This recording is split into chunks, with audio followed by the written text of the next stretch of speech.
Oi, pessoal, tudo bem? Então, decidi começar com esse assunto porque eu acho de extrema importância até para você conseguir perceber aonde que, né, em que momento que você está errando, né? Então tem muitas dúvidas assim, tem muitas perguntas que falam assim para mim: "Ah, Fernanda, eu não entendi, tirei 500 e não entendi. Ah, Fernanda, eu tirei 600 e não entendi. Ah, eu zerei e não estou entendendo." Enfim, e é justamente por isso que essa aula se justifica, tá? Porque nós temos que pensar que o Enem, ele já, lá no edital, ele já mostrou os critérios de avaliação.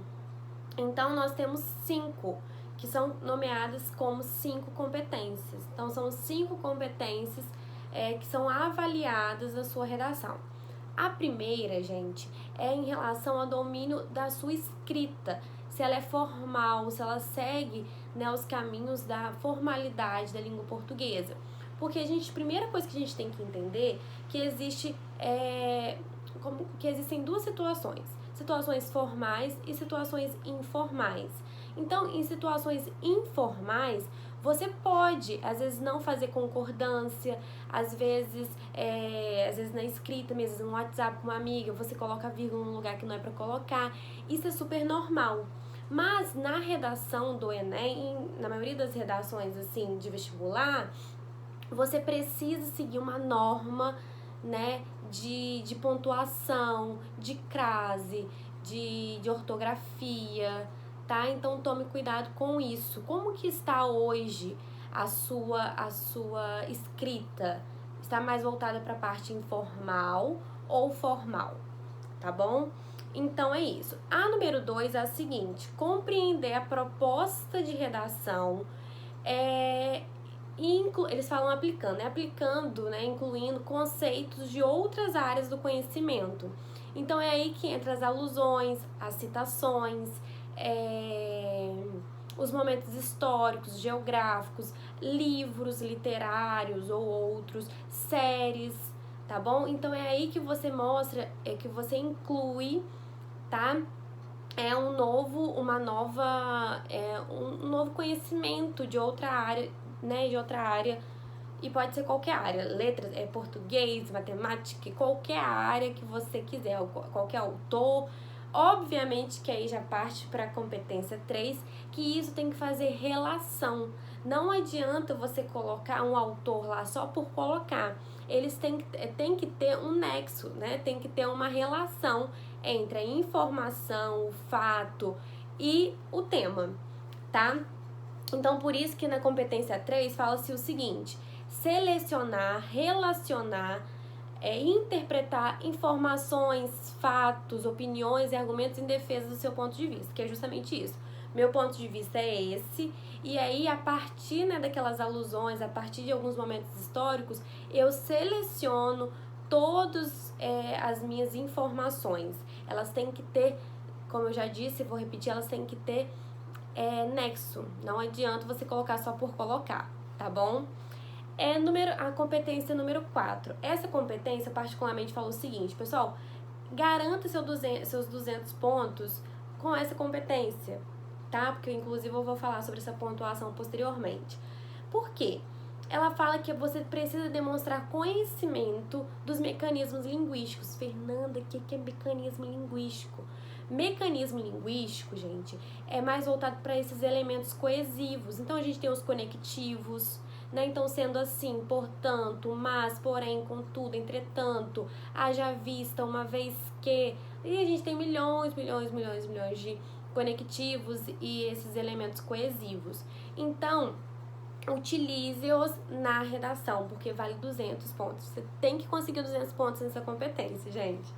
E por fim, que né, o último critério, elaborar uma proposta de intervenção. Então, lá no último parágrafo, você tem que falar uma proposta, porque eu vou explicar isso também em outros vídeos das próximas semanas, mas na redação você tem aquela estrutura. E costuma o quê? Na introdução e no desenvolvimento, você está falando de um problema. E quando se fala de um problema, eu preciso de propostas, né, de intervenção para melhorar, minimizar e nunca erradicar né? Minimizar esses problemas. E aí, vale 200 pontos essa proposta de intervenção que está lá na conclusão, tá bom?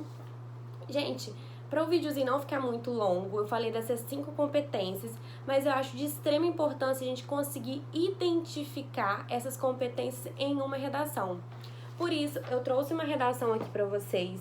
Essa redação, ela é da Ana Clara Batista, sobre o tema do ano passado, né? Democratização do acesso ao cinema no Brasil, tá? E aqui eu fui circulando. Eu até coloquei uma legenda aqui, mas não dá pra ver muito bem não, mas eu vou falando pra vocês, tá? Então aqui ela fala sobre a Constituição Federal de 1988, ela fala aqui também sobre, no segundo parágrafo, Raízes do Brasil, né, que é um livro de Sérgio Buarque de Holanda. Ela fala, né, também de um outro livro, Quarto de Despejo, de Carolina Maria de Jesus. Depois aqui ela fala sobre a lei das diretrizes orçamentárias, mas isso aí é outro tópico. Mas só para vocês perceberem como ela está ok em relação à competência o quê? 2. Ela coloca essas alusões, tá? E essas alusões podem ser por meio de livro, de autor, igual eu já disse para vocês. Em relação, vamos, né, na competência 1, pra gente dar continuidade, você percebe que o texto, ele está escrito de modo formal, né? Você não vê aqui primeira pessoa, você não vê aqui erros ortográficos. Às vezes um erro em outro, isso é normal, mas você não vê essa desorganização, pensando na ortografia, né, e nessas questões mais gramaticais. A competência 3 é quando faz sentido. Então aqui, eu vou deixar assim, vocês podem depois tirar um print para ver direitinho, ó. Acho que deu. Para vocês perceberem que ela faz total relação, ela não usa esses livros, igual ela cita aqui, à toa, ela faz uma conexão, esse livro tem a ver por causa disso. Então, isso que é preciso fazer na redação. Na competência 4, são aqueles conectivos, né? São os mecanismos linguísticos. Ela utiliza vários, principalmente, primeiramente, de modo, isso, assim, paralela a isso, mas, dessa forma, tá vendo? Ela utiliza de vários, feito isso, por meio. Então, assim, tem vários momentos que ela utiliza desses mecanismos linguísticos. E, por fim, a competência 5, que é a proposta de intervenção. E a proposta dela é assim, é perfeita, né? Que é esse risquinho aqui, esse tracinho que eu coloquei. Nesse momento aqui, ó, tá vendo? Que ela começa, ela tá fazendo a proposta de intervenção dela. Tá bom? É isso. Espero que vocês tenham gostado. E hoje nós falamos sobre as 5 competências exigidas na avaliação do Enem, tá bom? Um beijo, tchauzinho.